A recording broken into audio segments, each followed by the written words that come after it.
America. Iran is a disgrace. और Israel. He targeted Iran's main enrichment facility. आखिर इन सब की लड़ाई है किस बात? Israel launched multiple strikes on Iran. दुनिया में 57 इस्लामिक कंट्रीज हैं, लेकिन क्या वजह है कि अमेरिका और इजराइल इन सब को छोड़कर एक ही कंट्री ईरान के पीछे पड़ा है?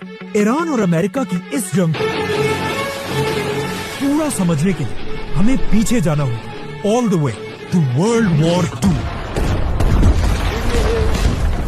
We shall never surrender.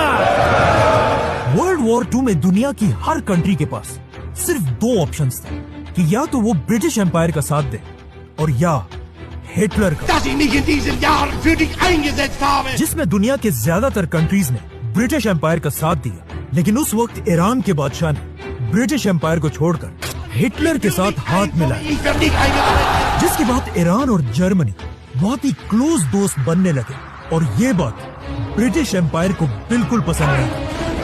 इसीलिए ब्रिटेन ने हर तरफ से ईरान पर हमला कर दिया और बहुत तेजी से पूरा ईरान फतह करने लगा.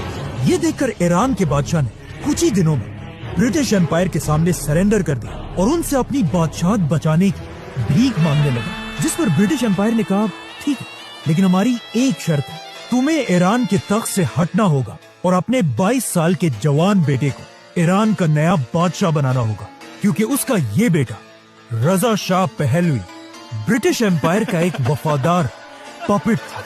ईरान का ये नया बादशाह अंग्रेजों से बहुत ज्यादा इंस्पायर था. वो चाहता था ईरान के लोग भी बिल्कुल वेस्ट की तरह कपड़े पहने, उन्हीं की तरह पार्टियां करें और अपने सारे ट्रेडिशंस को भूल जाए. इसीलिए वो पहले दिन से ये कोशिश कर रहा था कि किसी तरह इस्लाम को ईरान के लोगों से दूर कर दिया जाए, जिसकी वजह से उसने ईरान में हिजाब पहनने पर पाबंदी लगाई, बहुत सारे मदरसों और मस्जिदों को बंद कर दिया और ईरान के बड़े बड़े इस्लामिक स्कॉलर्स को गिरफ्तार करने लगा और इनकी जगह म्यूजिक, पार्टीज और शराब को पूरे ईरान में फैलाने लगा. यहाँ तक एक टाइम ऐसा आया कि ईरान में इतनी शराब बनने लगी कि ईरान जैसा इस्लामिक मुल्क दुनिया को शराब एक्सपोर्ट करने लगा. ईरान के इस बादशाह का ख्याल था कि वो जो भी कर रहा है बहुत ही अच्छा काम कर रहा है. I mean to be, as you say, the king of kings. यहाँ तक कि उसने एक दिन सऊदी के किंग फैसल को कहा कि तुम ये क्या पुराने जमाने में रह रहे हो, तुम्हें चाहिए कि सऊदी को भी बिल्कुल वेस्ट की तरह एक लिबरल कंट्री बना. लेकिन सऊदी के किंग फैसल ने ऐसा करने से इनकार कर दिया. लेकिन यहाँ पर फनी बात यह है